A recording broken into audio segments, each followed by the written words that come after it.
Die armen Käber, die arbeiten sehr viel, meistens an der brennenden Sonne. Salut zusammen und herzlich willkommen zu einer neuen Episode Der Kleine mit der großen Klappe.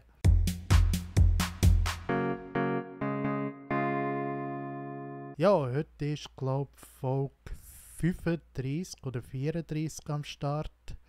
Und ehrlich gesagt weiss ich gerade nicht, über was ich jetzt heute genau reden soll, weil es einfach so unglaublich warm draussen ist. Und ich bin froh, kann ich sagen, draussen. Also es ist richtig heiß schon fast. Immerhin die Luftfeuchtigkeit ist bei 44 Grad, habe ich vorhin gerade gesehen. 44 Grad, 44%. Das ist schon mal gut auf der einen Seite, weil man natürlich dadurch weniger Feuchtigkeit hat. Sprich, der Schweiß kann natürlich so viel besser vom Körper, also auf dem Körper verdunsten, wenn natürlich die Feuchtigkeit über 60% glaube ich ist. Ich glaube über 60 oder 70% wird es natürlich nicht schwierig, dass sobald du eben schwitzt, die Feuchtigkeit dann nachher verdunstet und du natürlich da umso mehr leidest. Ja, eben wie gesagt, es ist sehr heiß. Also jetzt heute ist Dienstag, der 11. Juli 2023. Genau, Juli haben wir schon inzwischen. Schon bereits mit Jahr. An dieser Stelle mal Happy Birthday. Liebe Grüße an meinen Buddy, der Alain. Happy Birthday und ich wünsche dir alles Gute noch einmal zu deinem Geburtstag.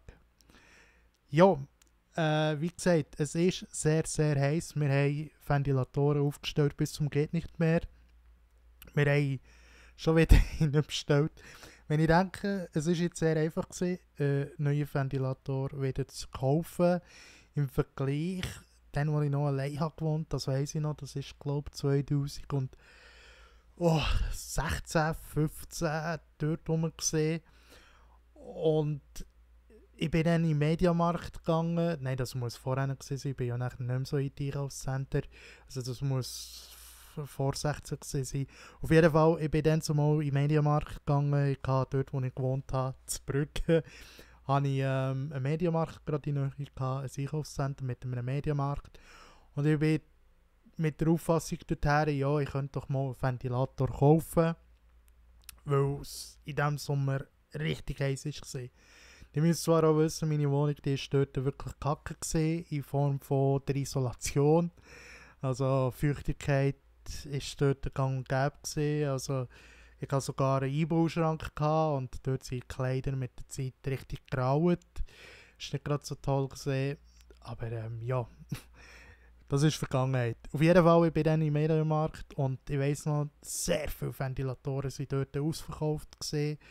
Fast alle. Und ich konnte so einen kleinen grünen Ventilator dann noch ergattern, also kaufen. Aber zum Beispiel die grossen Brands wie Dyson sind alle ausverkauft gesehen. Auch die anderen Marken, also ich weiß nicht, was da noch alles hat.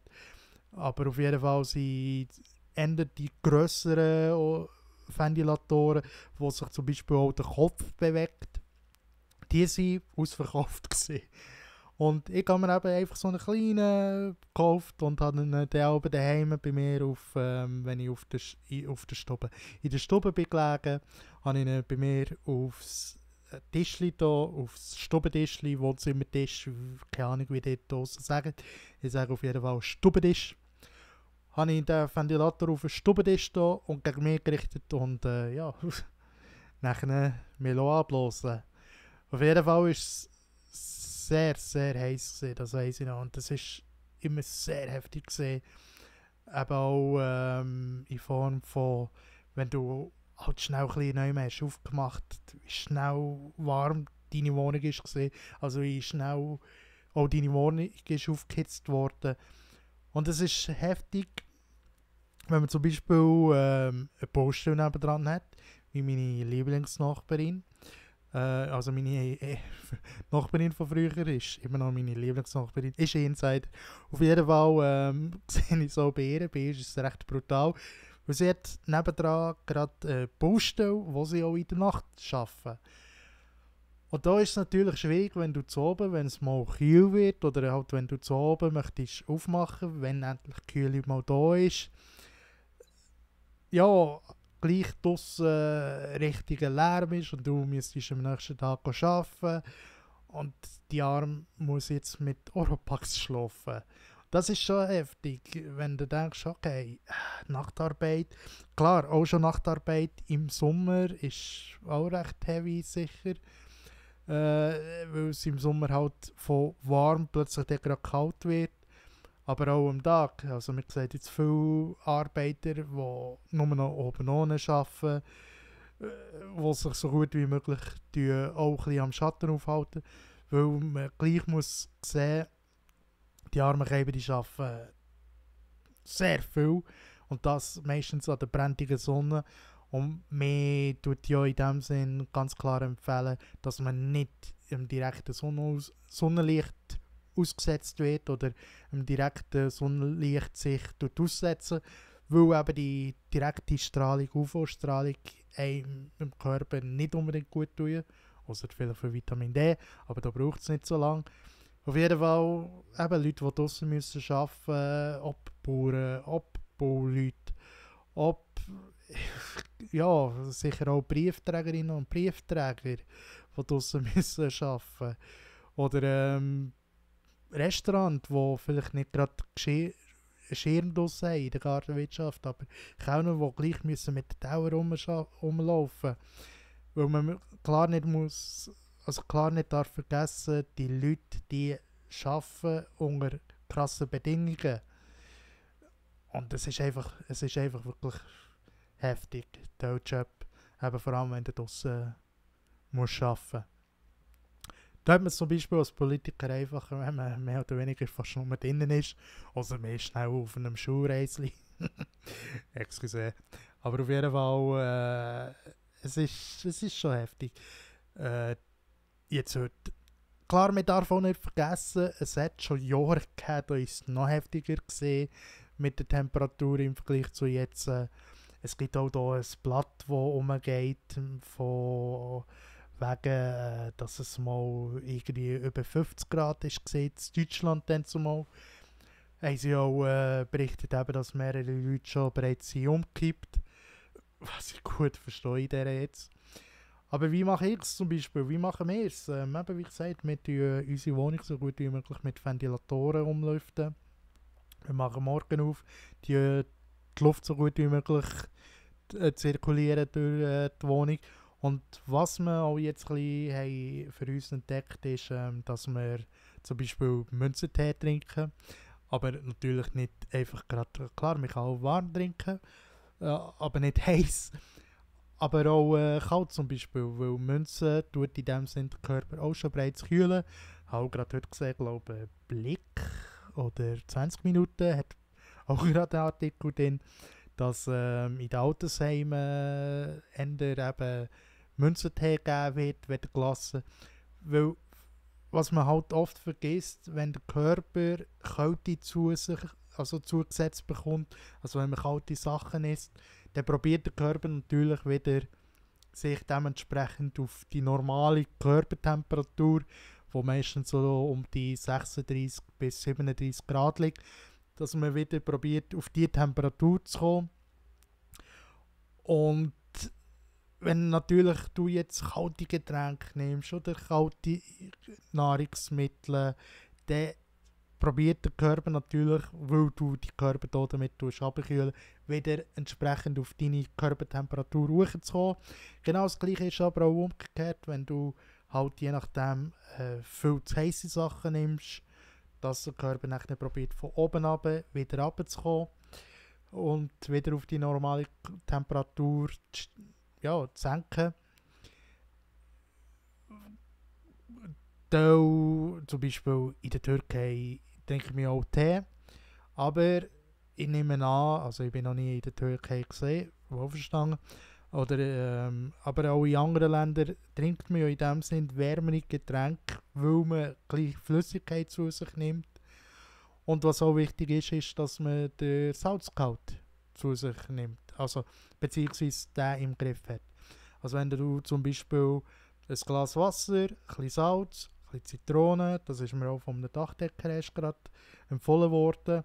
Ich glaube, 1,5 Liter Wasser, dann ein Suppenlöffel Salz, dann noch ein Suppenlöffel Zitronensaft.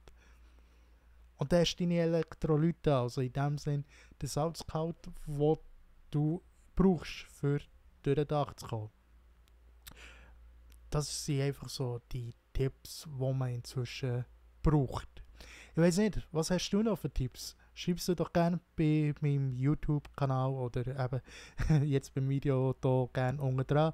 Oder schreib mir sie gerne per Privatnachricht, entweder auf Instagram oder auf Facebook, wo du dann auch immer genau den Podcast hörst. Kannst du mir auch dort antworten, ich glaube, dort sollte es auch gehen. Ich lasse vielleicht wieder Umfragen machen. Auf jeden Fall, es gibt wirklich sehr viele Tipps, die dir helfen. Sagen wir das auch, wie es ist, wenn du zum Beispiel jetzt einen Grillladen isst oder Bock auf Grillladen hast, isst nicht nur das oder warme Beilagen, sondern isst vielleicht auch einen Salat dazu, für das du nachher dementsprechend wieder Ausgleich hast. Auf jeden Fall kann man da sehr viel machen und sonst Internet ist die beste Freund, nicht gerade Google, aber auf jeden Fall gibt es Internet sehr viele Seiten, wo du vielleicht über Google suchst, gut, wo dann eben Tipps dementsprechend verfügbar sind, wie du ohne Probleme durch den heißen Sommer kommst. Jetzt ist natürlich die Frage auch, wie wird es im Winter sein, wenn jetzt natürlich das Wasser nicht so da ist, beziehungsweise wenn es so wenig regnet. Heute ist zwar wieder ein rechtes Gewitter angesagt und nachher geht es natürlich dann wieder mit den Temperaturen runter. Braucht auf jeden Fall die Zeit, wenn es je nachdem aber wieder gewittert, weil es dann halt auch kann winden kann, wo man für die Wohnung durch Luft auch kann verwenden kann. Klar, die wohnen natürlich vielleicht in der Nähe von einem Feld, das beschüttet wird, andere wohnen in der Nähe von der Industrie, andere in der Nähe von Strassen, wo dementsprechend halt auch ab und zu ein Geruch reinkommen kann. Aber ich muss auch sagen, lieber habe ich den Geruch und Wohnung auf guter Temperatur, als dass ich eine Wohnung habe, wo ich mich nicht wohlfühle, wo dicke Luft ist.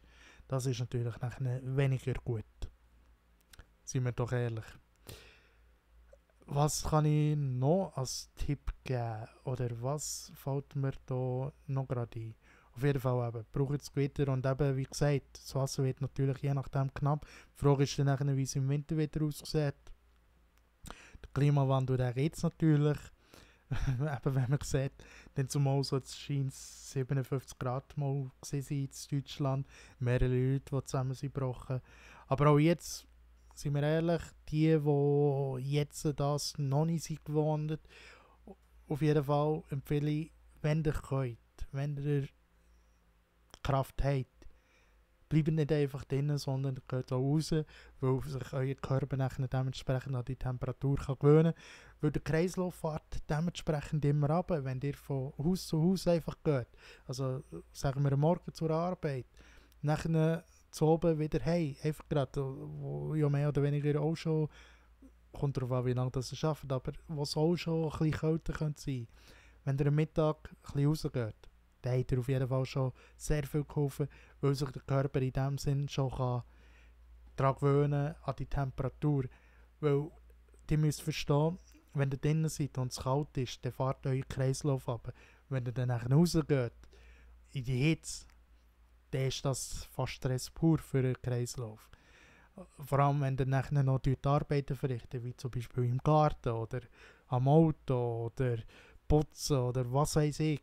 Wenn ihr nachher Arbeit ausmacht, dann wird es natürlich je nachdem gefährlich. Dann sagen auf jeden Fall auch immer genug trinken oder eben genug Elektrolyte zu nehmen, dass das Salzgehalt da ist, für den Kreislauf in Schwung behalten. Es gibt, wie gesagt, sehr viele Tipps. Ich bin auch kein Doktor, also lese dem selber nach. Und von dem her würde ich sagen, das wäre es schon wieder gewesen für die heutige Podcast-Folge. Ich habe sehr kurze Podcast-Folgen momentan. Aber sehr bald wird es auch der ein oder andere Gast geben. Und ich bin gespannt. Von dem her wünsche ich euch noch eine ganz schöne Woche. Habt's noch gut und bis nächstes Mal wieder. Euer Sam, Jimmy, ciao. Tschüss zusammen.